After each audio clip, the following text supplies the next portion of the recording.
Assalamualaikum warahmatullahi wabarakatuh. Perkenalkan, nama saya Ratu Firgina dengan NIM 661240118. Di sini saya akan membahas terkait analisis SWOT Dinas Sosial Kota Serang. Dilakukan terhadap Dinas Sosial Kota Serang memberikan gambaran menyeluruh mengenai kondisi internal dan eksternal organisasi dalam mengelola PMKS atau penyandang masalah kesejahteraan sosial. Melalui penyusunan IPAS dan EVAS, terlihat faktor mana yang memiliki pengaruh paling besar terhadap kinerja program, baik dari sisi kekuatan serta peluang maupun kelemahan dan ancaman. Selanjutnya, analisis faktor internal dan tabel IPAS. Jadi di faktor internal ini terdapat dua kategori, yaitu faktor internal strength atau kekuatan dan faktor internal weakness atau kelemahan. Pertama, faktor internal strength itu isi kemandirian PPKS sangat jelas dengan bobot 0,12, rating 4 dan scoring 0,48. Yang kedua, memiliki tim reaksi cepat dengan bobot 0,12, rating 4, scoring 0,48. Yang ketiga, koordinasi lintas instansi berjalan dengan baik dengan bobot 0,1, rating 3, scoring 0,3. Lalu yang keempat, kapasitas asesmen sosial memadai dengan bobot 0,1, rating 3, scoring 0,3. Dan yang terakhir, payung hukum daerah mendukung dengan bobot 0,1, rating 3, scoring 0,3. Dengan total IPAS strength yaitu bobot 0,54 dan scoring 1,86. Analisis faktor internal atau IPAS weaknesses. Yang pertama, anggaran terbatas untuk pemberdayaan PPKS dengan bobot 0,12, rating 2, scoring 0,24. Lalu yang kedua, SDM pendamping sosial kurang dengan bobot 0,12, rating 2, scoring 0,24. Yang ketiga, pendataan PPKS belum terintegrasi dengan bobot 0,1, rating 2, scoring 0,2. Lalu yang keempat, sarana dan prasarana minim dengan bobot 0,1, rating 1, scoring 0,1. Dan yang terakhir, monitoring dan evaluasi belum optimal dengan bobot 0,12, rating 2, dan scoring 0,24. Jadi total IPAS weaknesses yaitu bobot 0,56 dan scoring minus 1,02. Selanjutnya yaitu analisis faktor eksternal dan tabel EVAS. Jadi di EVAS ini terdapat dua kategori, yaitu EVAS Opportunities dan EVAS Threats.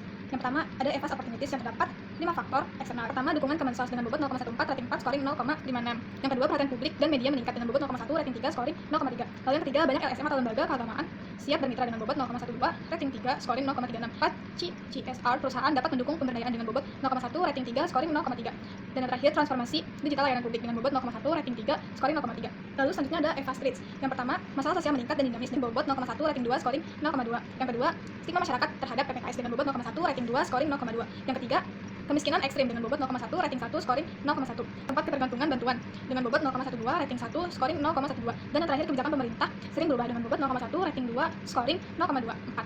Dengan total EVAS Threat bobot yaitu 0,54, scoring 0,86. Jadi total keseluruhan EVAS yaitu 2,68. Dengan total IPAS 2,88 menunjukkan bahwa kekuatan internal Dinsos masih lebih dominan dibanding kelemahannya. Dan total EVAS yaitu 2,6 menunjukkan peluang lingkungan eksternal lebih besar dibanding ancaman, sehingga organisasi berada pada posisi strategis untuk berkembang. Hasil analisis SWOT menunjukkan bahwa Dinsos Kota Serang berada pada posisi kuadran 1, yaitu grow atau pertumbuhan, karena strength tinggi yaitu 1,86 dan opportunity tinggi yaitu 1,82.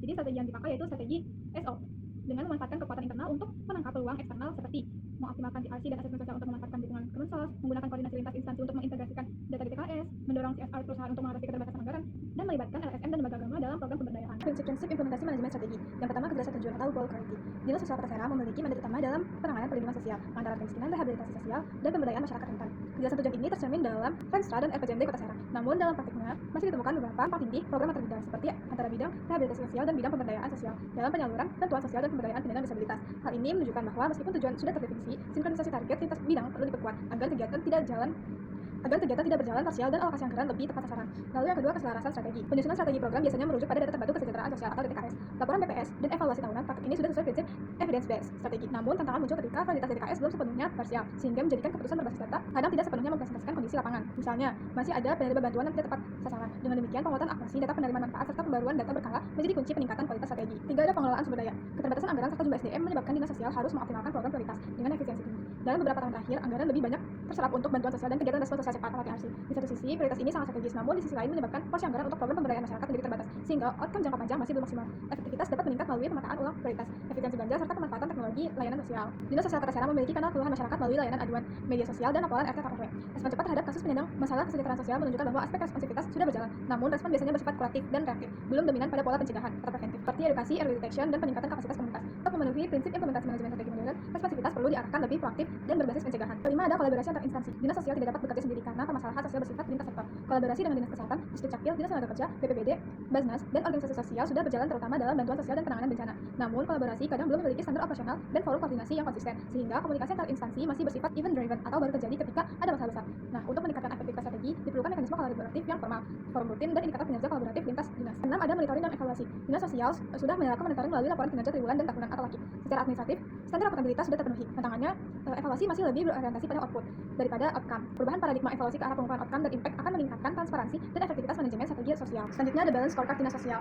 Yang pertama, dari perspektif finansial dengan persentase 70% dan objektivitas efisiensi anggaran dan manfaat bagi masyarakat dengan tujuan mengoptimalkan penggunaan anggaran agar tepat waktu dan tepat sasaran. Lalu ada indikator kinerjanya. Yang pertama, realisasi anggaran, yang kedua, efisiensi bagi operasional, dan yang ketiga, ketepatan penyaluran bantuan sosial. Kedua, ada perspektif customer dengan tingkat persentase 70%. Objektivitasnya yaitu pengembangan SDM dan kesiapan teknologi dengan tujuan meningkatkan kualitas pelayanan publik kepada masyarakat.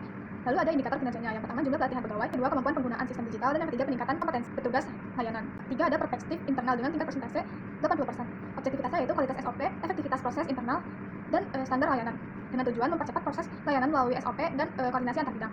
Lalu ada indikator kinerjanya. Yang pertama, kepatuhan terhadap SOP. Yang kedua, kecepatan proses layanan. Yang ketiga, ketersediaan fasilitas pendukung. Dan yang terakhir, koordinasi antar bidang. Oke, selanjutnya dari perspektif learning and grow dengan tingkat presentasi 75%. Objektivitasnya yaitu tingkat kepuasan masyarakat terhadap pelayanan dinas sosial Kota Serang dengan tujuan meningkatkan kompetensi pegawai dan literasi digital. Lalu ada indikator kinerjanya. Yang pertama, tingkat kepuasan masyarakat. Kedua, kecepatan respon pengaduan. Dan yang ketiga, kesalahan data atau validitas. Selanjutnya, implikasi kebijakan. Jadi di sini implikasi kebijakan itu untuk dinas sosial Kota Serang. Yang pertama ada penguatan kelembagaan, yang kedua perluasan kolaborasi, yang ketiga digitalisasi layanan sosial, yang keempat peningkatan program pemberdayaan, dan yang terakhir manajemen perubahan kebijakan. Kesimpulannya, dinas sosial Kota Serang berada dalam posisi strategis yang sangat kuat dan memiliki peluang besar untuk meningkatkan kualitas penanganan serta pemberdayaan PMKM.